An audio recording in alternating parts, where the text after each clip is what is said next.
All right, everybody, this is E. Marcel Fortune, and welcome to another edition of the Technical State of Georgia Athletics podcast. We're recording this on September 24th, 2020. I'm very excited to have you on today's broadcast. On today's show, we're going to break down Georgia State and Georgia Tech football as they both look to rebound from losses this upcoming weekend. We'll also delve into Georgia Tech and Georgia State's volleyball. We get exclusive interviews with their head coaches, and we'll also delve into Georgia State men's soccer and women's soccer. So a jam-packed show. We have some good interviews for you to hear from the coaches and players. But as always, we want to follow everything that we're doing. Head to thesportsinquirer.net. All of the interviews that you're going to hear during this show from the coaches and from the players, you can hear completely on the site. And that is a very great way to see and check out everything that we're doing. And we also have different podcasts as well for our general one, to Technical State of Georgia Athletics, things along those lines. So make sure that you go to the site and check all of those out. You can also go to our Twitter and Instagram pages under Sports Inquirer. That's all one word. So make sure you do a search there and see what we're doing. Also, you go to our Facebook pages, either the Sports Inquirer or Sports Inquirer. Either one would be a great way to keep track of all the things that we're doing. And finally, subscribe to us on YouTube, SoundCloud, Spotify, Google Podcasts, and iTunes under the Sports Inquirer. Let's start with college football. We are now in full swing with college athletics. Well, to be fair, the Big Ten is not going to start their season for another few weeks, but in the Pac-12, we're still seeing or determining what they're going to do. But I think outside of the Pac-12, every other conference, from the Big East, like the ACC and SEC, which have been going for a few weeks, to the Big Ten, which announced that they're going to start up in a few weeks, to even the ones in the FBS or FCS level, such as Kennesaw State, which is in the Big South. We know that they are now going to play a spring schedule starting in January. So we already know the schedule there. So right now, we know what the college football schedule is for the most part. We're still dealing with some cancellations. Poor University of Houston, I think they've had 4 of their games canceled due to COVID-related issues. And that's very tough for that program to deal with. They're trying to play, but they are really been caught. We also have games like Virginia and Virginia Tech from a week ago that was scheduled for a week ago, but then not take place. It's been rescheduled for December. So we're really working with a fluid calendar as far as what's going on. A program that's had to deal with that locally, at least in Metro Atlanta, where we broadcast our show from, where we're based, is Georgia State football. They were finally able to get their home opener in last Saturday. They're previously scheduled to face Murray State and the University of Alabama, their first 2 games of the season, but with the SEC eliminating non-conference contests and Murray State, them not playing until the spring, Georgia State was without an opponent until this past Saturday on September 19th. And they faced ranked Louisiana, who was coming off of a major win at Big 12 opponent Iowa State. And the Panthers hung in there and led the Raging Cajuns 21-7 in the third quarter. However, Elijah Mitchell's 12-yard TD pass in overtime gave Louisiana the 34-3 road victory over Georgia State at Center Park Stadium in Atlanta. The Panthers opened up the overtime session with a 15-yard field goal by Noel Reese to make the score 31-28 before the Cajuns scored their game winner. Here is head coach of the Panthers, Shawn Elliott, discussing the loss. To play that football team the way we did and have the opportunity to win at the end, I'm very proud of our football team. It was a great effort on everybody's part, and a most disappointing effort that we didn't win that football game because we had every opportunity to win the football game. We feel like we got worn down a little bit there in the second half, both sides of the ball, offensively and defensively, and some drives we didn't capitalize on offensively that we should have. We had a chance to end it right there in regulation and didn't give us an opportunity to finish the drive. Couldn't get it done. And that was very disappointing because I thought we had controlled the line of scrimmage for the most part of the game, and I thought we could do it in that scenario. And we came up short and had to punt it back to them. And when we get into overtime, we didn't stick it in. And when you don't stick it in that first drive, you got to hold on tight. And hats off to them. They're a good football team. Coach Napier's got a well-coached group, and they play hard. And it was a really good ball game. And I'm very proud of our football team. I'm proud of the players. Because, it's been a real roller coaster ride, to tell you the truth. Ups and downs with this camp. There's a lot of distractions, a lot of things that could have really made this team and just go south, to be honest with you. But we got some good leaders, and I was very pleased to see, going into this contest, with it being an opening contest, you really don't know what to expect. But the fight and the grit of our players, the way they went out there and hustled and did things to fight a good football team, and like I said, have an opportunity to win it. I was proud of them. Disappointed with the loss, but this Georgia State Panther team has a chance to be a really, really good football team, and I think they showed that today. And now Shawn Elliott discussing the defeat to the Panthers' defeat to the Raging Cajuns, and he elaborated a little bit further on his thoughts, particularly the team second half struggles. As I said, they were up 21-7 in the third quarter, but were unable to secure the win. Coach Elliott discussed that factor. I just think, at the start of the game, I mean, we knew we were going to hang in there. I mean, you had no question about that. If you watch them on film and watch their game against Iowa State, we felt like we were very capable, and we have every intention of coming out there and doing the things that we were doing, winning this football game. And if we go play them again here in the next 30 minutes, I'd still think that wouldn't change. We got a little worn down. I think on their offensive line. I think there were some bigger guys, and we were a smaller, quicker bunch. But I think they wore us down a little bit. We weren't making the right fits in the run game, and they were able to bust some long runs and both sides of the ball. We just think we worn down a little bit, and it caught up to us. And now with Coach Elliott discussing the defeat and the second half struggles in the team, they really did run out of gas. You could tell it physically. The defense was flying for the most part through the first two quarters, and we're going to talk to one of the Georgia State top defensive players later on in the show. But Levi Lewis for the Cajuns threw for a game-high 279 yards and 2 touchdowns, and so he was the highlight for the Cajuns, who also received a game-high 164 rushing yards and 2 TDs from Mitchell, including that game winner. The Panthers were starting redshirt freshman Cornelius Quad Brown in the game, and he scored his first collegiate touchdown, or at least of the season, for the Panthers on a 12-yard TD run late in the first quarter to give the Panthers the 7-0 lead. Quad finished the night with a game-high 196 passing yards, 64 rushing yards, and 2 touchdowns, 1 rushing and 1 passing. I asked Coach Elliott directly about Quad Brown's effort in his first start for the Panthers. Looking at the film and dissecting it, wasn't a lot of just mistakes out there by Quad. I thought he managed our team very, very well, took the opportunities when he had the run game in there, made positive yardage. There was a play there in overtime when we had the 3rd and 4 where he goes for the crossing route instead of hitting our tight end for the first down. And, that was a scenario we'd love to have back. But you know what? He's a redshirt freshman. That's something he's not going to do next week, that he's going to learn from his mistakes. And we're all going to learn from our mistakes as coaches and our struggles, and it only makes us better. But I'm like I said, and I told everybody in that locker room, I'm damn proud to be their football coach. So my hat's off to all of them. They laid it on the line and played as good as they could have played today. We would have liked to have made another play to get that win, but it didn't happen. But that's not to say next week we won't. And now Coach Elliott discussing Quad Brown and his performance. Now the Cajuns did take their first lead of the contest early in the fourth quarter on a Trey Ragas 2-yard TD run, making the score 28-21.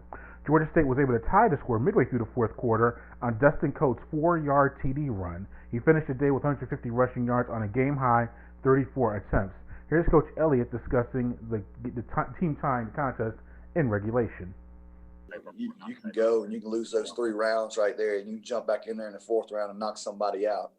You got to weather the storm, and we all got to do that in our life and on that football field.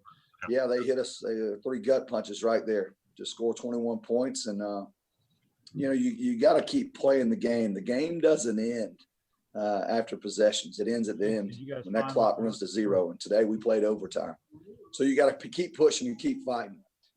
Teams that do that, teams that can rally back after, like I said, those 3 gut punches, means you have a mature football team that love one another, that play for one another, and that doesn't give up. and we did that today. And now Coach Elliott discussing the team coming back and earning the tie. But in the end, they're now 0-1 on the season. They're going to visit the Charlotte for their next contest this upcoming Saturday on September 26th. But here's Coach Elliott discussing the state of the team. Week one, I'm very, very pleased with us. You know, a lot of teams, when you practice that long and you have such a delay in playing your first game, it could have gotten real stale, and, you know, their mindset could have wandered so many different places. But our team is focused. It's a tribute to our seniors, Trey McQueen, Quan Gilmore. I mean, guys like those, Dante Wilson, Hardrick Willis, our leaders, to keep this team focused on the task at hand and to go out there and play like we did today. I think we're going to have a good football team, a really good football team. We were a step short, a play short here and there today, but very proud of them. Now, Coach Elliott discussing where the team is right now. We were able to speak with Georgia State football player Trajan Stephens-McQueen for an exclusive interview earlier this week. We discussed the team's home loss to Louisiana, the team having to deal with the difficult off-season and a fall camp due to everything that we know about, and the Panthers' improvement on defense, as well as going back home. Stephens-McQueen attended high school in the city of Charlotte, and he talked about having a homecoming this Saturday. Here is Trajan Stephens-McQueen. It was a tough loss. It was a really tough pill to swallow, just to see how the execution down the stretch wasn't nearly what we wanted it to be. But we understand that, you know, we just got to keep going, take it a week at a time, and just got to prepare for the next opponent. In the preparation for Charlotte, we definitely are looking forward to actually getting back to work. You know, it's another work week, just getting in and really having another coming out party. It's gonna be great as far as for me, just being able to go back to my hometown and just the environment. It should feel like a warm feeling for me. Now let's go back to the game against Louisiana. Coach talked about he was proud of the effort of the team, but I think stamina may have caught up with the squad towards the end. Do you think that was just due to just first game nervousness? It's been an unusual training camp. What do you think led to kind of the second half struggles, you know, in that contest? Yeah, Coach was definitely right. The stamina definitely was a factor. As you know, you seen first half we were flying around on every phase of the ball, offense, defense, and special teams. But I guess as the game did go on, it took some wear and tear on our bodies, and it just some mental issues that we got to get back and we got to get squared away to cut out the second half mistakes. And how have you done that this week in preparation for Charlotte? How have you worked on those mistakes? Well, the biggest thing that we've taken into mind is just focus, like being able to focus and strain under duress, like putting a whole game together instead of just a half or three quarters. That's been basically the message of this whole week, like the finish. We can start as fast as we want, but if we can't finish, then it's not going to be the result that we want, no matter who we're playing. But that's been a message this week, just a strain and finish.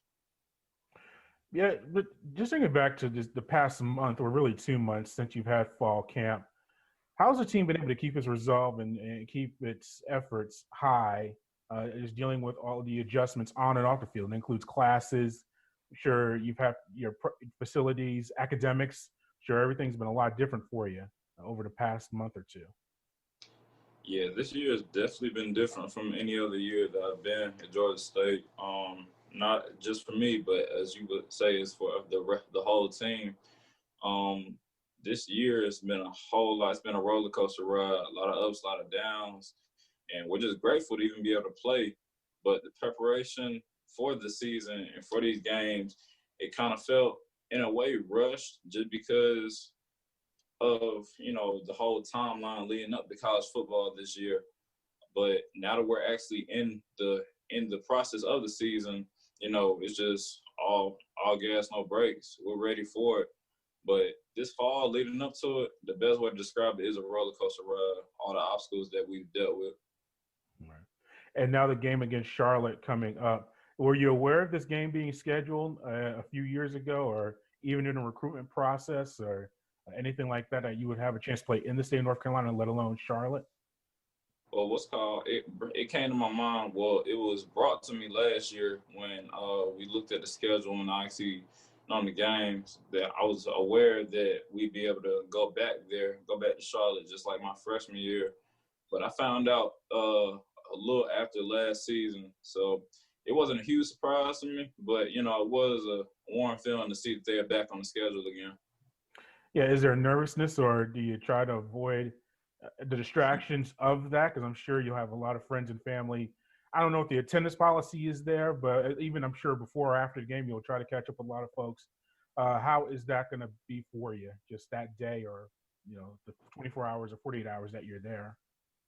Yeah, it's not really much nervousness, just because it's not really my first rodeo, and I know like no matter how how I feel on the inside and who's there to see me, I know it's still a business trip. Like we're trying to get a win out of this. We don't want to go. We don't want to start the season off 0-2. We rather start 1-1. It's a huge difference, and honestly, yeah, it's a business trip. But I say I'll have fun seeing them after the game, but as soon as I touch down in Charlotte, I'm locked in. Just like the message for this whole week is focus, see the task at hand.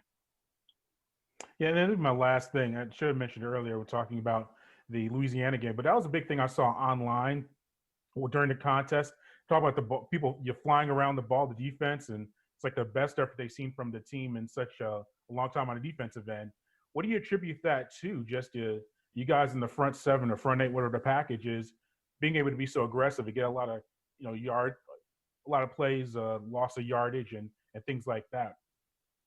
Yeah, in the off season, we try to make a huge emphasis that this year that we're in right now, would not be like the last year, the past 2 years, just because the we knew for a fact the talent that we had on defense, and it's just a matter of executing and playing harder than the opposing offense that we faced.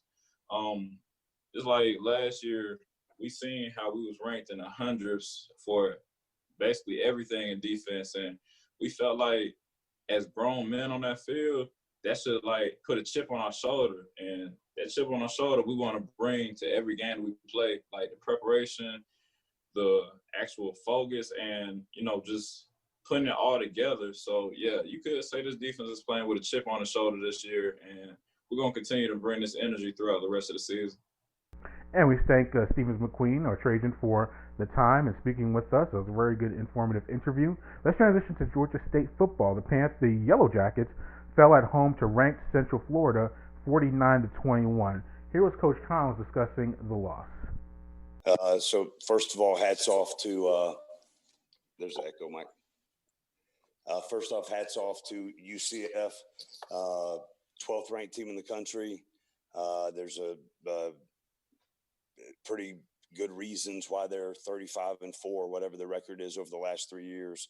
That was a good football team. Really proud of the way the guys fought. The first quarter offensively, we drive down, score on the first drive. Second drive, get down to the 8-yard line. Third drive, get down to the 10-yard line. And of those three, only come up with 7 points. You cannot do those things versus a really good football team. I talked to the guys in the locker room afterwards.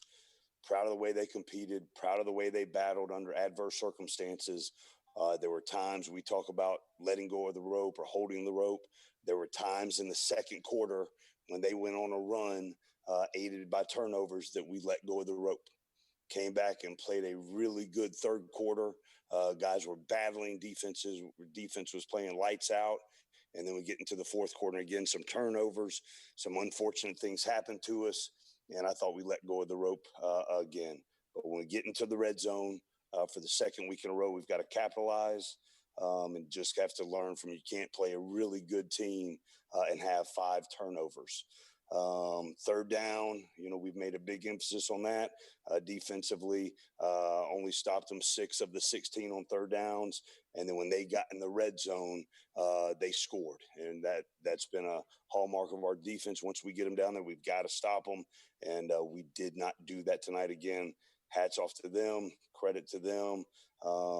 But just some things that we've got to learn from. We'll practice tomorrow, and we've got a game in 7 days against Syracuse. So we've got to make sure we're learning from this and get ready to play at a high level. There are a lot of things that we built on from last week.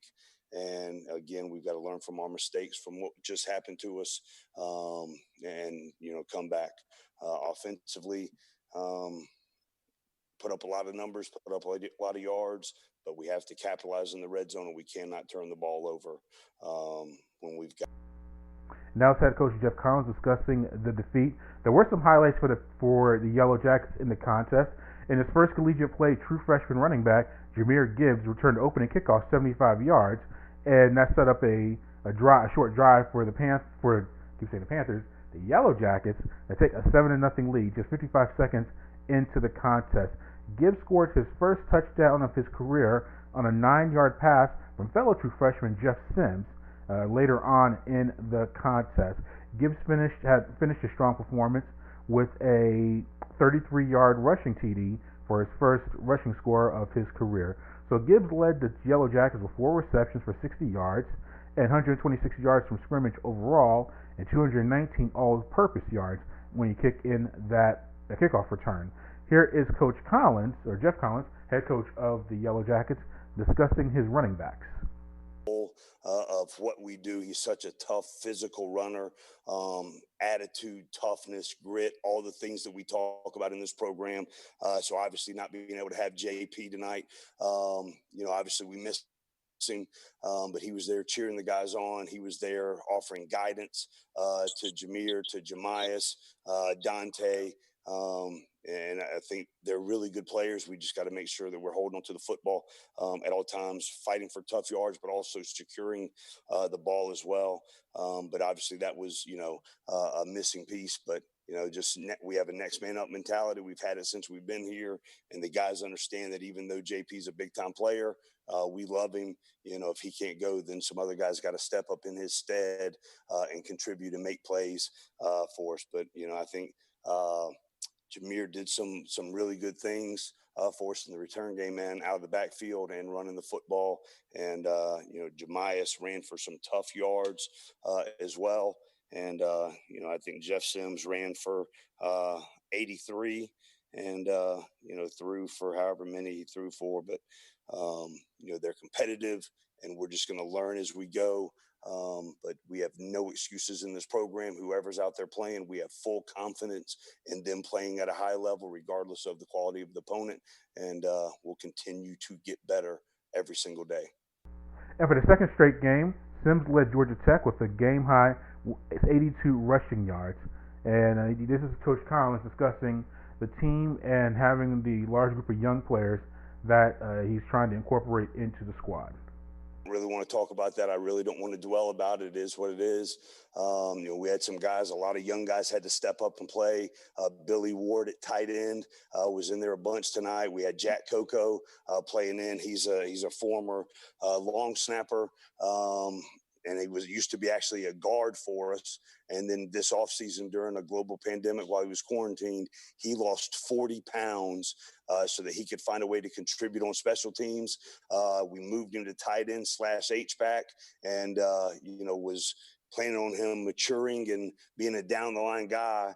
And there he was out there against the 12th ranked team in the country, battling and fighting and trying to put us in position to move the ball. So just I'm proud of him, being thrown in there earlier than probably we would have expected.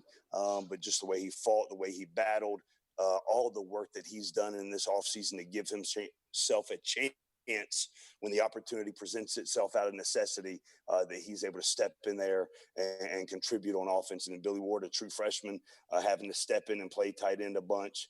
We also had 3 true freshman D linemen have to see some action again tonight. Johnson, Jared Ivey, and those guys were in there battling and fighting against a really good, one of the top offenses in the country. So they'll learn from their mistakes. They will get better. But the future and the present is bright if these guys can just continue to build on the things that they've been taught, the things that the older guys are teaching them, and just not let things go sideways on us in a hurry. And now it's head coach Geoff Collins for Georgia Tech discussing the young players, and the Yellow Jackets travel up north to Syracuse to face the Orange this upcoming Saturday. And this is where you get really confusing with the schedule and the fact that Georgia and Georgia Tech are not going to play each other this year. Clemson and South Carolina aren't facing each other. Florida and Florida State are not going to face each other. Those are teams that are in the same state but in different conferences. Yet you have Georgia Tech heading all the way up north to Syracuse, and I think they play at Pittsburgh this year as well, yet they can't play Georgia. It's very unusual, very confusing with the schedule, but that's what the situation is.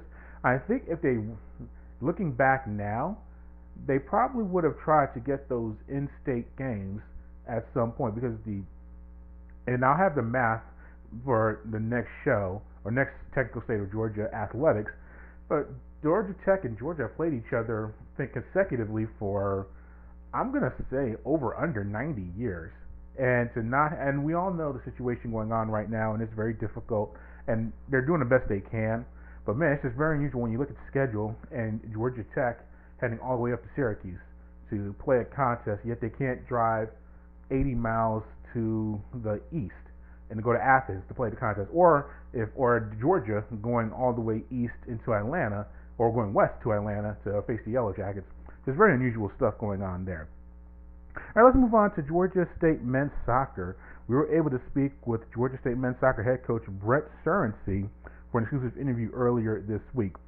We discussed the Panthers' 2-1 road win over Mercer on September 18th, the contributions of senior forward Iris Briggs and senior goalkeeper Paul Tyson, the experience of playing a regular season contest after difficulties of the preseason, and Georgia State's place in the evolving Atlanta soccer scene. So let's hear from Coach Surrency about the Georgia State men's soccer program. Choir here with Georgia State men's soccer head coach Brett Surrency. The team had started off with a very good win at Mercer, 2-1. Just your thoughts on that contest and what the team did well. Competed. It was going to be really tough for a variety of reasons. Just because we weren't, able to have any exhibition games. We're accustomed to having 3 before we play a real game, so to speak. So, there was always going to be some sloppy play and just kind of getting acclimated to the season. On top of that, just with injuries that we've had, we've not been able to play full-sided. So that was really our first rendition of playing full numbers. And it happened to be a game that mattered. And then on top of all of that, obviously Hurricane Sally made her way through and hit Macon pretty well. So the field was very saturated and very wet, but maybe not the prettiest of games. Mercer's a good team, but we were able to do enough on the night, and I was really pleased for the guys. I thought they really competed, and I think it was something that we needed and will allow us to take another step forward hopefully this week. And Iris Briggs had 2 goals for you. Just discuss his contributions and continuing on from last season and giving you two goals in the contest. Yeah, no, it was big. First goal, excellent ball by Justin Guest, and Oris was in the right spot, and probably a fairly easy finish for him. But credit to the 2 of them for being in sync, and they've done that quite a few times in training. So it's good to see it come across in the game. And then the second goal is just, a wonderful ball by George Proctor, and just an unbelievable header by Oris. It was a very, very good goal. So. Yeah, no, hopefully he can continue his scoring ways. As you mentioned, he had a good season last year and was able to get off to a good start last week. And Paul Tyson made several key saves in the contest. What about his performance in the defense in general? Just what that back line, how did he perform in that game? Yeah, I was really pleased with our back line. In particular, Alex Henderson, just because it was his first game. His first collegiate start, his first college game, and he played really, really well. Helps when you have a guy like George Proctor next to him who's been along for a number of years, and Ramon Munoz, who started the majority of our games for us last year. I thought all of them did really well. Mercer's got a very good striker, and for them to perform the way they did was huge. And obviously Tyson Net, making some big saves along the way too. So hopefully that's something that can continue. I would like to think at least defensively we're a little ahead of where we are going to be on the attacking side of things. But if we can continue to improve in that aspect as well too, I think it'll bode well for us. It was a very non-traditional preseason, as we've discussed, and everyone knows who's listening to this. How do you think the team handled that and just held up first game-wise? You've had many first contests as a head coach. How do you think the team just held up physically and mentally just for not having normal circumstances with their practices? Honestly, I think it was just a bit of a relief for everybody. It's hard to say that we weren't going to be competitive and we didn't want to win and we didn't want to go out there and treat it as if, like you said, it was a normal first game. But to be honest, when the whistle blew and the game started, it was almost like a deep breath and said, we made it. It truly did feel that way. I think that probably wore off pretty quickly as the competitive juices started to flow. But, it really did feel like a sense of accomplishment to get to that point. And, I think our guys have done the right things off of the field to put them in good situations and minimize risk of, COVID. And, the fact that we were able to go and play and compete in the game when the majority of teams across the country aren't doing so, I thought was a really big feather in our cap. And, I was pleased for the guys. You said it. It was atypical. It was, as different as it probably will ever be. But when the whistle blows and you're playing against another team, it just becomes soccer at that point. So I think once the initial, like I said, deep breath and okay, we made it type of thing, then it was just a soccer game and we were trying to compete, and probably a little more sloppy than we would like a first regular season game to be. But that was also to be expected, just given the lack of preseason games and, like I said, at least on our side, some injuries that changed some dynamics for us. About recovery, just how big has that been this week? Because you said there was a lot of anticipation for the contest. It was a competitive game or competitive match. What have you done this week as far as getting the guys physically and just mentally ready to go against South Carolina now coming up? Yeah, and on top of that, it was a really heavy field. So I think we were our legs were a little more heavy and tired than they probably would have been on a I guess a dry field, so to speak. It was, like I said, I think Macon had 7 inches of rain not too long before we actually played. It was a bit of a surprise that we were able to play. So we took extra precaution in that respect with regen and recovery sessions, some extra time maybe in the training room.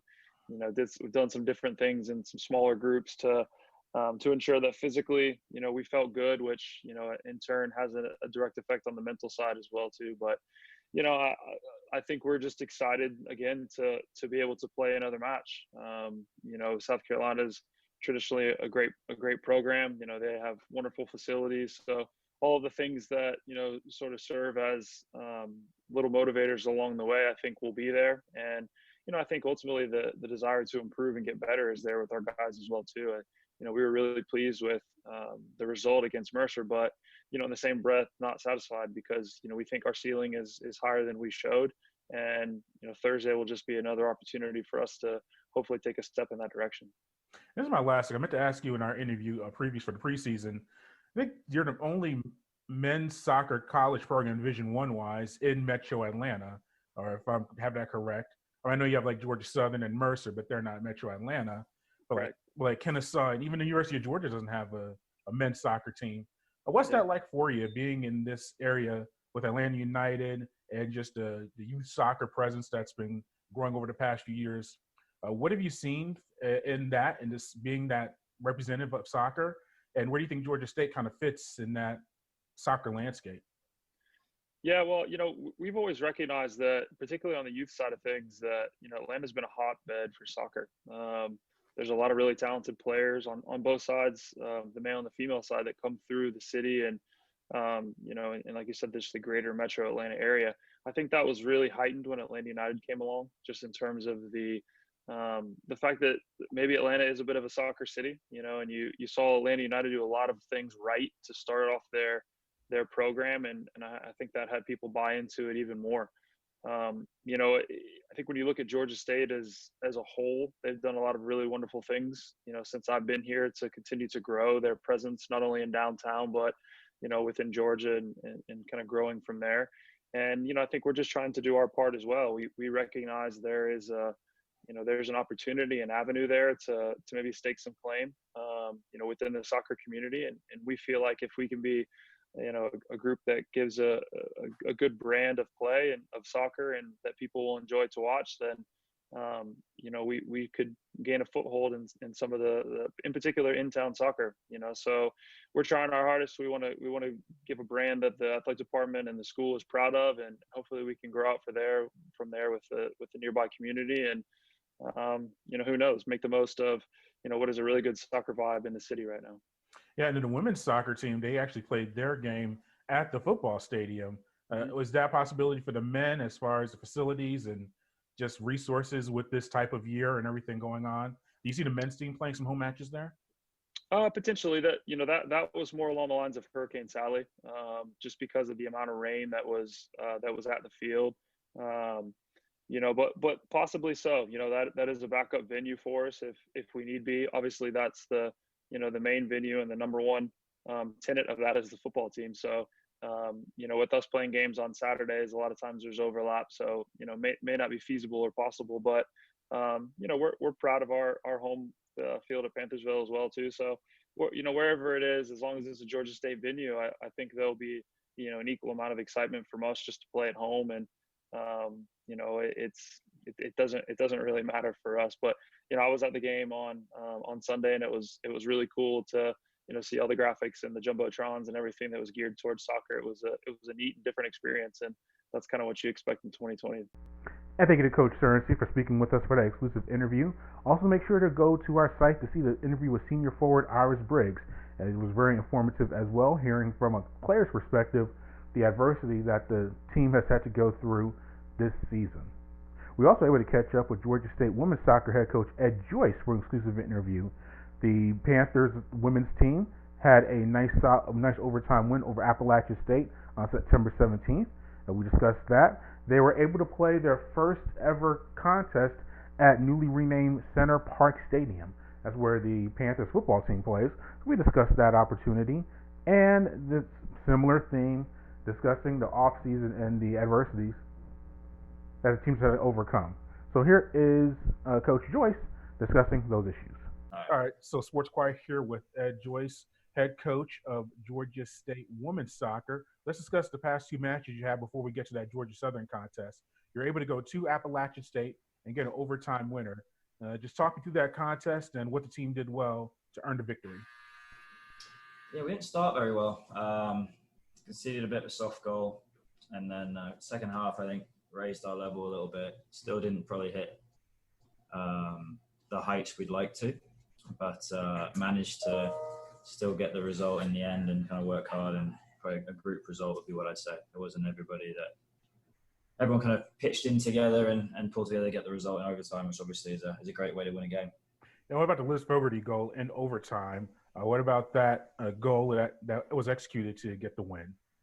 Yeah, we went a little bit off book and kind of put her up front for the last little bit just to try and get a different look. And sometimes it works the way you write it up. And she got in behind and had a great finish to win the game for us. Yeah, but I'm taking you back to that first game or first match. It's been a unique preseason, one that none of us have ever experienced. But what was it like for the team to actually be out there on the pitch playing a contest after all the things your team's had to go through the past few months? I think they're just really excited to be playing, and thankful to be playing. I think it's a big weight off some of their shoulders in terms of the anticipation of, will they, won't they play all summer, to then actually just get on the field and play. I think is probably just a sense of relief more than anything, I would say. And then you had your home opener against Coastal Carolina. You fell 4-2.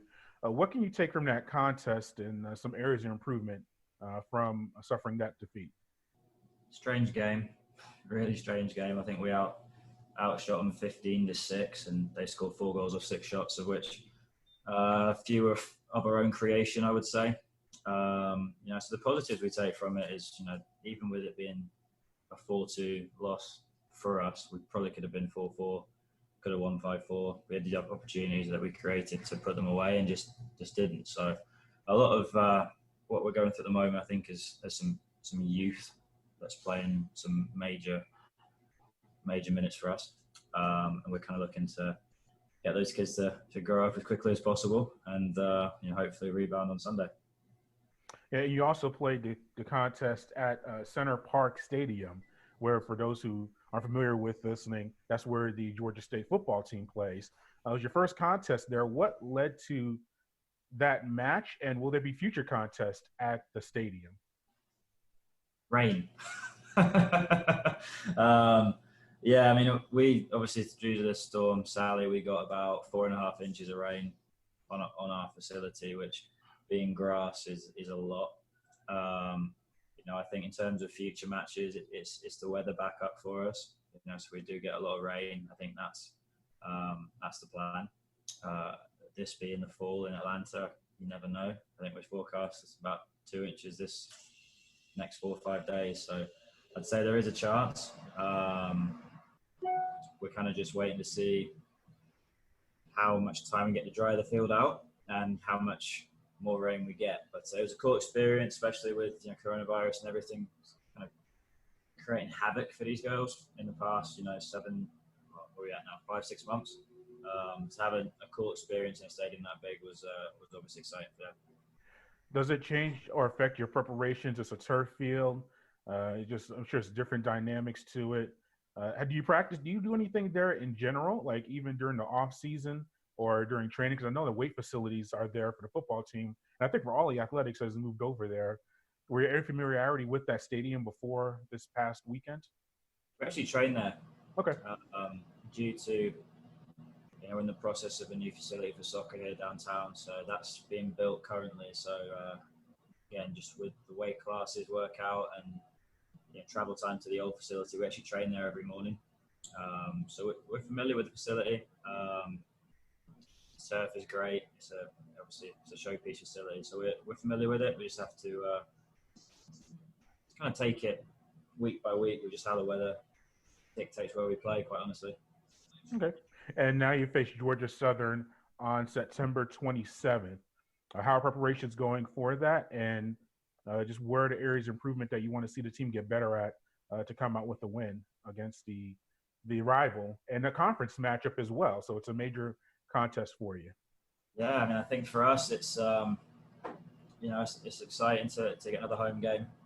I think it's obviously always a big game when you play against Southern. For us, we're looking to be a bit more sure across the back and take our opportunities. I mean, we create a lot of opportunities. I mean, 15 shots against Coastal. We would hope to convert more than just the 2, to be honest. I mean, we started really well, had a bit of adversity with an injury and a poor goal that we conceded that kind of hit our confidence a little bit. So we're hoping to continue in the same vein of starting strong and just be a bit more secure with the ball in certain areas of the field as well. And we thank Coach Joyce for speaking with us and giving us that interview. Let's transition over to Georgia State volleyball. We also spoke with head coach of the Panthers, Sally Polhamus, earlier this week about the team's 3-2 win over Mercer in the Panthers' home opener, September 18th. We discussed the multiple players having double-digit kills on offense, Jordan Shoemaker putting up a career high or match high 45 assists, and having fans in attendance. I was not aware that Georgia State was going to have fans in attendance of the contest until I read the recap and saw the video of their performance. And I was very surprised because we were hearing for months, since it's been going on, there would be no fans in attendance. But it was good that they had fans there. So I talked with Coach Polhamus about all of that in our interview. So here it is.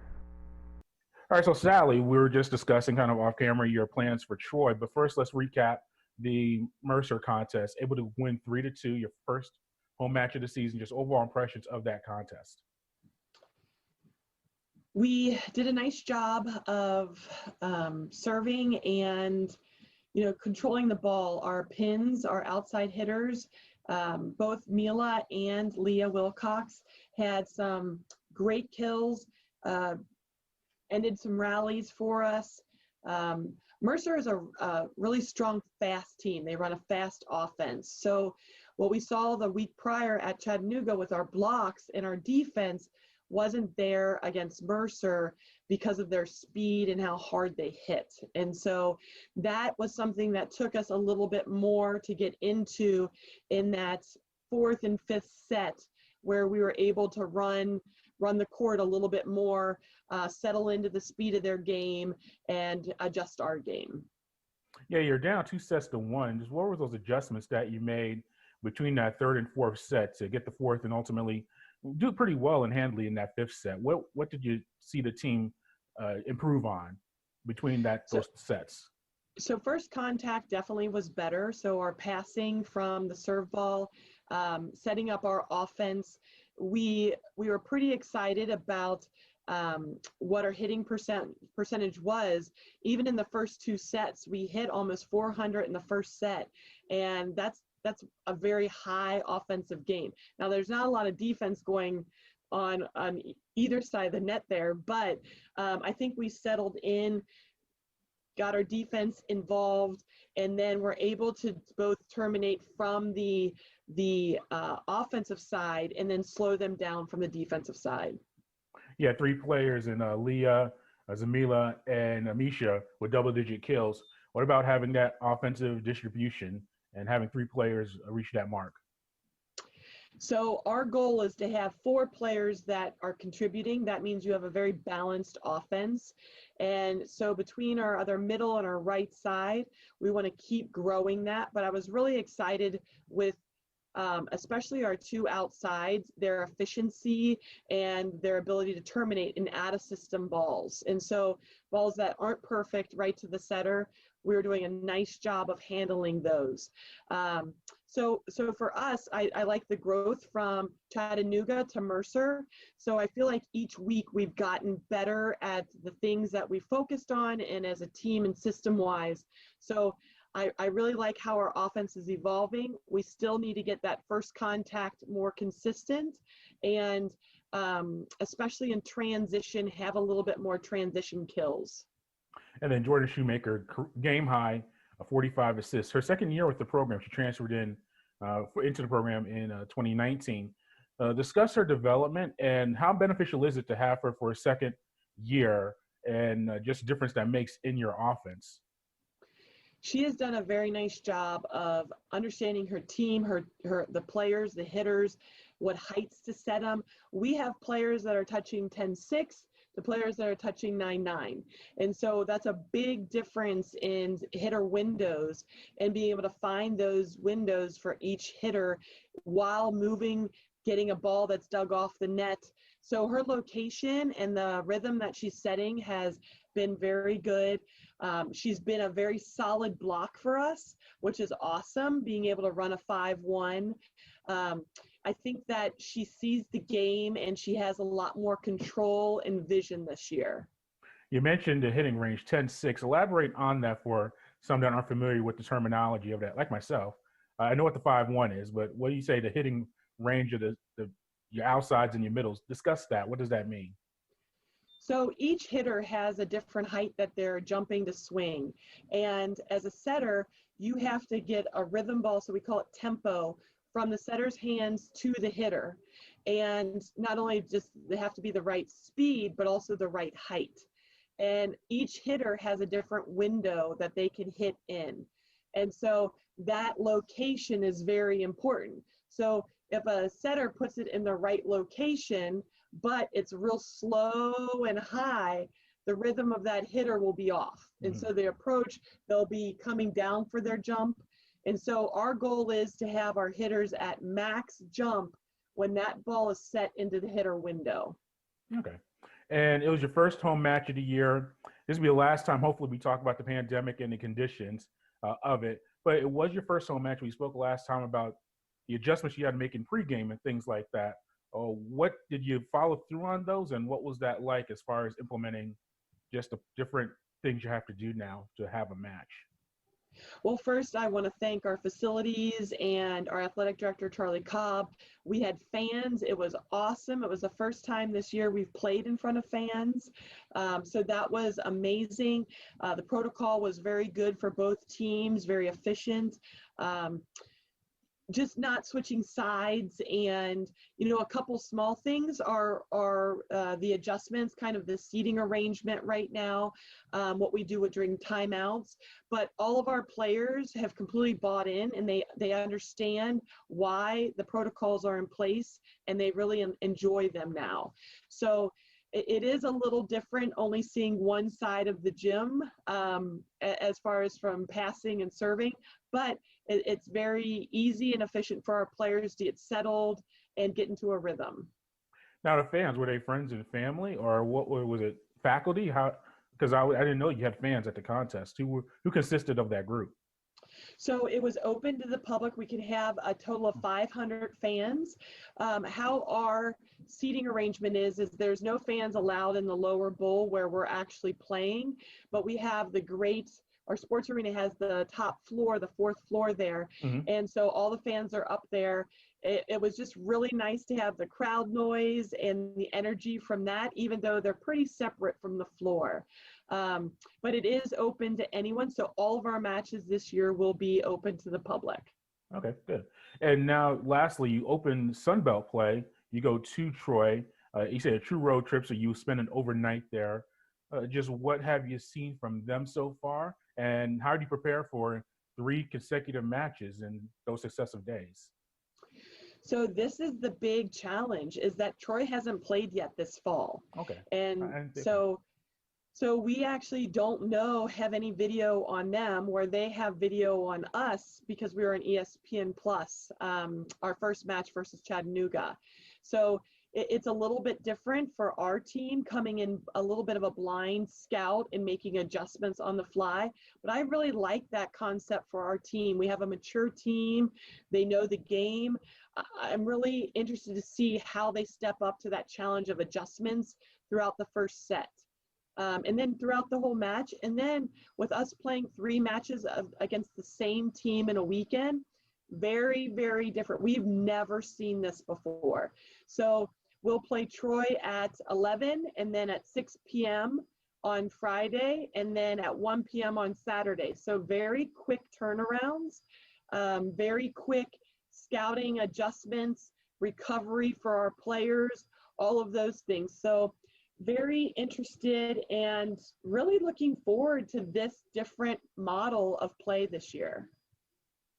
And thank you, Coach Polhamus, for the interview. And we also spoke with senior setter Jordan Shoemaker as well. So head to the site and hear that interview. We're going to wrap up the technical state of Georgia athletics with our interview with head coach Michelle Collier of the Georgia Tech volleyball team. They are opening up their season this weekend at Miami. So we discussed that. They're finally preparing to play contests. We discussed the expectations of junior outside hitter Mariana Brambilla and sophomore outside hitter Julia Bergman. Adjusting to the new recruiting calendar, they have a dead period now of recruiting until the end of the calendar year, which is a change from the normal routine. So we discussed that, and also the contest coming up themselves, the contests themselves that are going to be at Miami, starting with tonight. They open up tonight, September 24th, as we're recording this. But here's the interview. We talk more about Miami, but some other things as well. So make sure you check it out right here. So, Coach, we're finally at match week and preparing to face Miami. How's this week change as far as your preparations as opposed to what you've been going through the past few weeks in fall camp? Yeah, I mean, we're just kind of trying to get in game mode a little bit, a little bit different than seasons in the past, but we had a little bit of preseason competition before we started conference, and we really haven't had a chance to play a match or a different opponent. So I think that last week we tried to scrimmage about 3 times, but within our squad, and just trying to get that rhythm back from playing in a match. And we got some reps in our gym, try to kind of mimic a little bit of the things that we were going to see, and just really doing the best we can to prepare ourselves. Yeah, and you returned several all ACC performers. We'll start with Julia, who was a very strong freshman campaign. What have you just seen from her in this sophomore year, or just a comparison to last year as she prepares for this year? Yeah, well, I just feel like she's so much more comfortable in the culture and the environment. You know, she's speaking up a lot more. Definitely, her practice demeanor has changed. She's definitely, I think, growing into a leadership role, and you know, just that go-to player, and who's just doing the right things on and off the court. And so it's been great to just see her growth and maturity, even from last year to this year. Like she's so much more comfortable just communicating on the court, understanding our system, understanding how we want to practice and how we want to get after things. And it's been great to see her just kind of blossom into that. And how about Mariana as well? She comes in to now she's an upperclassman. Discuss her and just her evolution that you've seen from her through the summer and into the fall. For sure. You know, Mari, I think very similar to Julia. I think that, you know, when English is not your first language, it takes a little bit for you to become really vocal on the court and really be able to express yourself and kind of step in and be leader and just kind of understand really how the culture is about and how to communicate with your teammates and coaches and everybody around. And I think Mari as well has really grown into that side of her game and just, you know, her game in general. I mean, there's a lot of things that we worked, even when they were home, in terms of little things that they could get better at. And you can definitely see that they kind of focused on the small things that we talked about. And with Mari, it was like her blocking, you know, and her footwork with blocking. You can definitely see a couple areas of her game really growing and evolving. So it's really cool, and she's just a fun kid to have on the court. She just plays her heart out, so she's just easy to play with. I was just thinking about, you mentioned the preseason or the non-conference schedule. I know Georgia State's been able to play in Mercer, some local teams. Did you try to approach them to at least scrimmage them or to play in a match, or was the regulations of the ACC not allow you to do that just before? Yeah, no. We were mainly trying to save dates for the spring because we were hoping for a bigger season in the spring, and so we didn't want to play too many matches outside of conference and then lose a possibility of having some preseason play in the spring when hopefully they do hold the NCAA championships. And so we wanted to kind of save our dates in hopes of a more meaningful season in the spring. So that's kind of in the works, and we're hoping that kind of falls through. Yeah, have you any word on that as far as what the spring season can look like? I know because you're only playing a handful of ACC contests. Do you know what the schedule is for? You know how many matches, or maybe the teams you're not playing in the fall will probably be in your spring schedule? Any word on that yet? Yeah, we don't have too many details. I know that was kind of it got presented to the initial stages of the NCAA with their decision making, and I think it goes on to the next layer now to be voted on pretty soon. But the proposal was a January through April season, and then the championships at that time. And the way that it's working out now, we're playing 8 ACC matches, and so we would have 20 dates to compete in the spring, you know, and at least a round robin in our conference is what we're kind of foreseeing. But there's really just very, very initial stages of that conversation and what's going on there.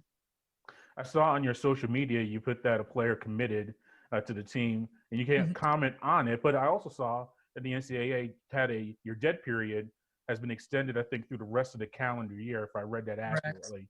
Yeah, how does that affect your recruiting? Because would you be doing home visits right now, or does this count? Like what we're doing right now, would that count as a home visit, or how have you handled just the adjustments to the recruiting? No, I mean, we mainly have been, you know, virtually in touch with them. Some of our recruits have come to campus, but we haven't been able to have contact like they came on their own to just kind of see school. But there was zero contact with anybody from our program, so we they really kind of do that stuff on them to figure out when they want to come. And if they do, not everybody's doing that, but I think more and more recruits are doing that nationwide, so that, it's their only chance to see campus since you can't really bring them on official visits yet. So we're hoping that, we can at least give them their official visit, even though they're already committed. At least bring them here, let them meet the team and meet the staff, and hopefully in the spring we'll be able to do that. But we'll see. And until then, we're just doing the best we can. We're staying in contact, continuing to watch a lot of video, and really we repped up our 21 class, and we're really kind of finalizing our 22 class, and then going and starting to really narrow down our list and build our depth chart on the 23 and 24 class. So it kept moving. I think the same way. It's a little harder to make decisions when you can't see them as often. But we're hoping that soon enough we will be able to, and we'll just hit the ground running and keep moving forward. And now you go to Miami for a few matches. What do you see from them, or how do you scout them at this stage of the year? I mean, you've played them before, but they've had roster turnovers just like you've had. How do you prepare for this matchup, and what have you seen from them? I think they're always a great team, great staff. Their coaches has done a really great job with them, so we understand we're going to play a very good volleyball team. I think our focus has been on our side a little bit, and definitely being the best that we can on our side of the net to make sure we put ourselves in the best position possible. Obviously, we're talking about some of the returners and some players that have been in their starting lineup for a while, and that we kind of foresee, being there, and also their system and how they like to play. But we also know that all these things are just, we're just guessing right now. We don't really know what they'll be doing, but I think one of the things we know for sure is they're going to be ready to play us. I think that everybody's going to be super excited to just compete, and Keno has done a great job there in Miami, and he has really, has had great foundation with his programs. And so I expect nothing but a really good Miami team when we get over there. Yeah, and last thing, we've talked before about you using the non-conference portion or the preseason. You play pretty much everybody that's available, use different rotations, different systems. Yes. Is that eliminated a lot more now that you go straight into conference play, and this impacts your season? All matches matter, but as far as your conference standings and everything like that, have you worked on? Have you had to limit yourself as far as players that you use and things that you want to execute? We're hoping that our practice gym is just as hard as any match that we compete in. We really, our group is doing a great job of challenging each other and really getting better on a daily basis. And I feel like we have, raised the bar every year. So it's all about controlling our controllables. It would have been great to try to do all these things, and we can, but I mean, everybody's in the same situation this year. All the teams are very similar, dealing with very, very similar things that we are. And so it's about focusing on our side and, really just kind of, going from there. I mean, there's going to be a lot of changes, not only with everything that we have going on. We also play back-to-back, and we play the same opponent back-to-back.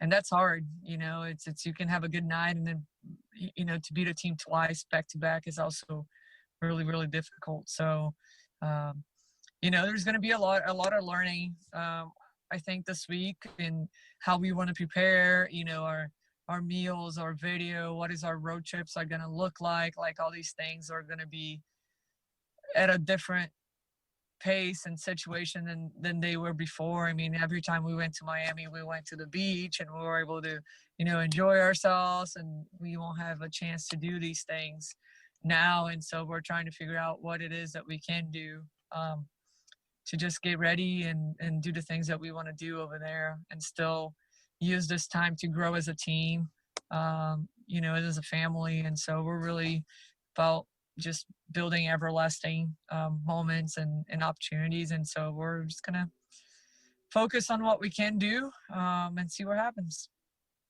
And we thank Michelle for that interview. And that concludes today's edition of the Technical State of Georgia Athletics. As always, we want to hear everything that we're doing. Head to thesportsinquirer.net. Go to Twitter and Instagram pages under Sports Inquirer. That's all one word. On Facebook, you can go to The Sports Inquirer. And finally, subscribe to us on YouTube, SoundCloud, Spotify, Google Podcast, and iTunes under The Sports Inquirer. Until next time, good fight, good night, and be safe.